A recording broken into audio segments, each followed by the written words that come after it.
One phone call, a wailing siren, and by the time the ambulance doors slam shut, the clock is already ticking on the most expensive bill of your life. In America, the danger doesn't end when they save your life. It begins the second a nurse starts filling out your paperwork.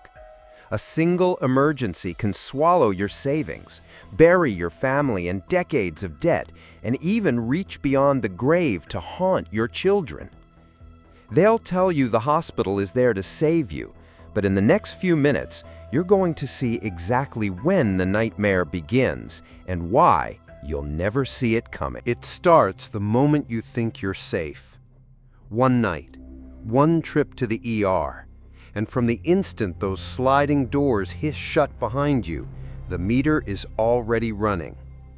Inside the trauma bay, the clock isn't just counting seconds, it's counting dollars.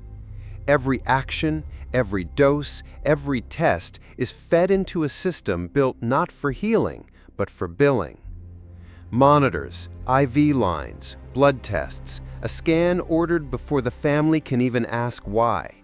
And then the words everyone clings to, "He's going to make it." Relief floods the room, shoulders drop. But in America, survival is only Act 1. Here's the truth they don't print on the discharge papers. There is no fixed price for staying alive here. None. The bill doesn't match the care you got. It matches what they think they can take and what you don't know how to fight. 2 days in a hospital bed, $15,000. An MRI, $4,500. A single bag of saline, $312. The exact same one you can buy online for $8. And insurance? It's not a shield. It's an invoice redirect. It doesn't stop the storm. It just decides which part of it hits you first. If more people knew this game existed, maybe it would finally be exposed. So if you believe the truth should survive this algorithm, hit the like button now, because the deeper we go, the more they'll want this buried. The patient was discharged after 2 days, still sore, but smiling. The family drove home believing the worst was over. They celebrated with takeout, fortune cookies, vague promises, laughter. But there was one fortune no one opened, the one the hospital was about to deliver. 2 weeks later, it landed. A dull thunk in the mailbox. Thick envelope, white stock, black ink. Hospital letterhead. No thank you, no relief, just wait. Inside, numbers. Long, impossible numbers. $278,492.17. First comes disbelief. This has to be wrong. Then anger. 2 days? How? And finally, fear. The kind that sits in your chest and never leaves. What if they really expect you to pay this? The pages are coded in a language only the billing department understands. $76 for a pill worth $2. Charges for operating room time when no surgery happened. Duplicate scans billed as separate procedures. This isn't a mistake. This is the system working exactly as intended. Because in America, a hospital bill isn't a record of what it costs to save your life. It's a blueprint for how to profit from it. The family sat at the kitchen table, papers spread out like evidence from a crime scene. Every line item was another reminder, this isn't over. It's just beginning. That envelope? It's not the bill. It's the opening move in a game designed so you can't win. And in the next chapter, you'll see the move they make next. The envelope isn't a bill. It's an opening move in a game you never agreed to play. The number on the front? It's not there to be paid. It's there to shock you, to plant a nightmare in your head, so that when they slash it, you feel saved. That's not mercy. That's bait. The source is a phantom price list called the chargemaster. No patient sees it until it's too late. Every figure is hidden behind codes: CPT, DRG, facility fee, professional fee, pharmacy non-specific. The language isn't written for understanding, it's engineered for obedience. Then comes the second document. This is not a bill. The explanation of benefits. It doesn't explain anything. It fogs the glass. Amount you may owe, pending adjudication, adjustment. The words blur, but one feeling cuts through: uncertainty. And uncertainty is leverage. They never expect you to pay $278,492.17. They expect you to thank them when they drop it to $146,000 after courtesy reductions. Same codes, same care. Different number, different psychology. You call the number. Hold music, transfers, a cheerful voice who can't explain a single charge but can take your bank info in seconds. Duplicate scan, coding variants. $312 saline bag, pharmacy tier. Itemized bill, 7 to 10 business days. Meanwhile, the revenue cycle clock is ticking. Every day pushes you closer to early out, when third-party collectors step in wearing the mask of help. Help for them, not for you. The method is simple. Shock with the anchor price, confuse with codes, normalize the discount, convert into a monthly stream. Some debts are sold in weeks for pennies on the dollar. The buyers don't care about your injury. They care about your phone number, your address, your place of work. A collector calls during dinner. We can mark your account as cooperative if we set up an automatic draft today. If you want this investigation to track the money all the way to its last hiding place, subscribe now. It's the only way to keep this trail alive while the system tries to bury it. Back at the kitchen table, the family opens the itemized bill. It's longer than a short novel. Charges stack like bricks.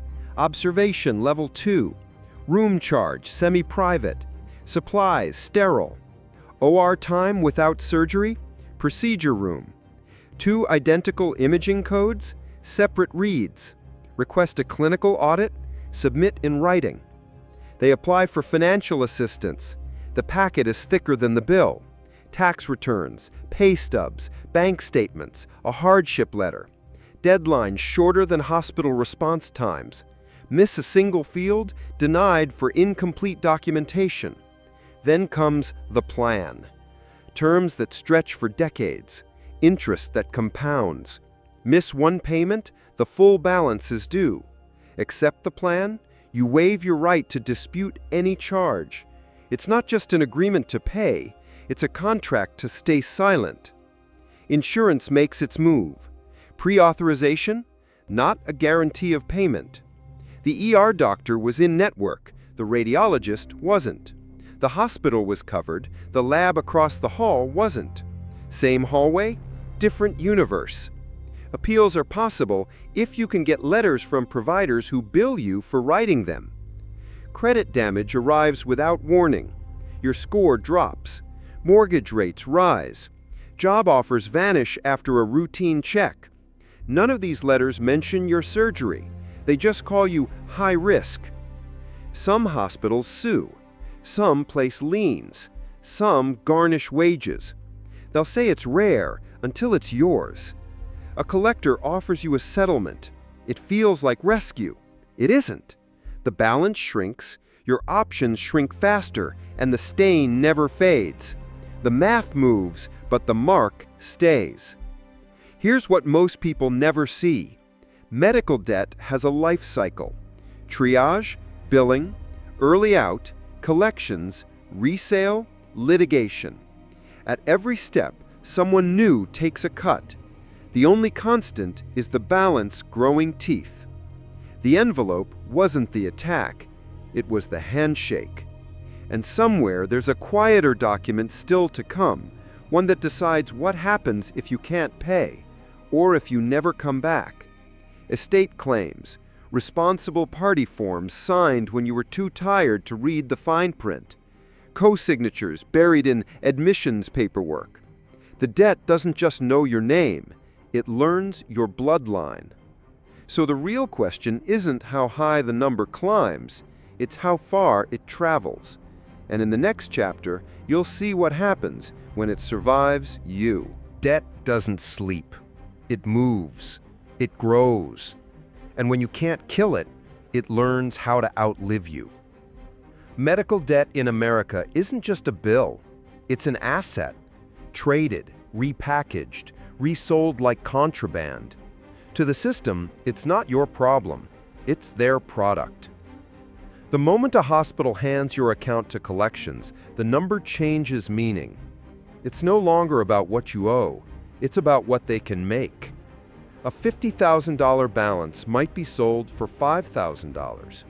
The buyer now owns the right to hunt you for the full amount.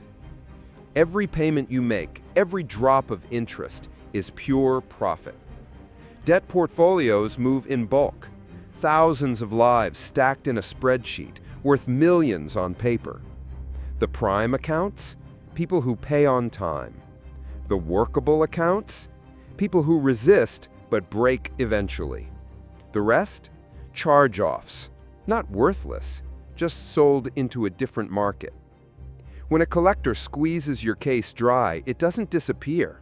It's passed on, each sale stripping away the price but keeping the teeth. Every new owner comes at you with the same demands, plus fees for the trouble. This game can reset endlessly. There is no real finish line. If you default completely, the gloves come off. In many states, they can sue. A judgment opens the door to wage garnishment, frozen accounts, even property liens. And unlike most debt, medical bills can grow after judgment. The longer you fight, the deeper you sink. And then there's the hidden clock, the statute of limitations. 3 years in some states, 10 in others. But miss one detail. Make a single payment, even say the wrong thing on a call, and they can reset the clock. They call it re-aging the account. It's not just a legal trick, it's resurrection. Debt leaves scars beyond money. Employers check your credit. Landlords turn you away. Insurance rates spike. Your debt becomes a second resume, one that overshadows every win.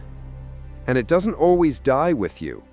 Some states let collectors file against your estate before your heirs see a dime. In joint account states, your spouse may inherit the obligation. Sign the wrong form in a hospital waiting room, and you might have just signed for both of you. Even without a direct transfer, the damage spreads. Savings drained, college funds skipped, retirement shattered. One emergency becomes a generational chain. It stops being about the illness and starts being about the cost of surviving it. For some families, that chain has no last link.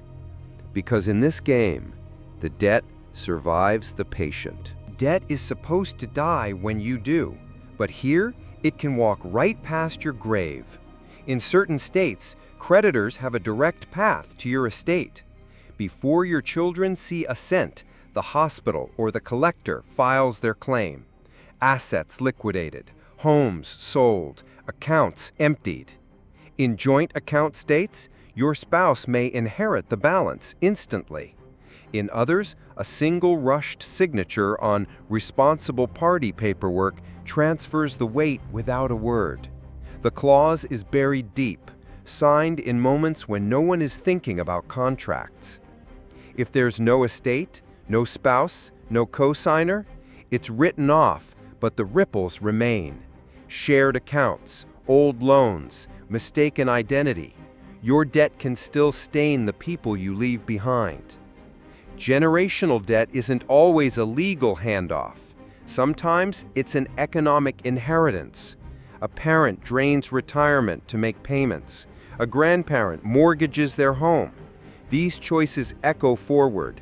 Fewer savings, fewer opportunities, less stability. The chain can begin before the patient is even gone. Families sell property, heirlooms, anything with value. Those assets are erased from the family's DNA forever. And the system? It's watching. Collectors map relationships through public records, property filings, even social media. If you're connected, you're a target. It's not just about collection, it's about leverage. A call to a grieving spouse, a letter to a struggling child, the unspoken threat, pay or this shadow follows you too. Over time, the original reason for the debt fades. The illness is forgotten. Only the number remains, shaping every decision silently. Where to live, what jobs to take, whether to risk starting a business. One hospital bill becomes a decades-long presence. It's no longer about who got sick, it's about who's still paying for it. And for some families, the answer is forever. One phone call, one night in a hospital bed, and a bill that doesn't just take your money, it rewrites your future. You've seen how it starts, a number you were never meant to pay. How it grows through codes, fees, and interest that feed on delay. And how it refuses to end, crossing generations, leaving scars long after the patient is gone. This isn't an accident, it's a design. A system built to turn emergencies into revenue streams and survival into a lifetime subscription. If you believe more people need to see how this game works, hit the like button. It tells the algorithm this story matters. And if you want access to the rest of the investigations they hope you'll never find, subscribe and join us. Because the next bill is already being written, and you might already be in it.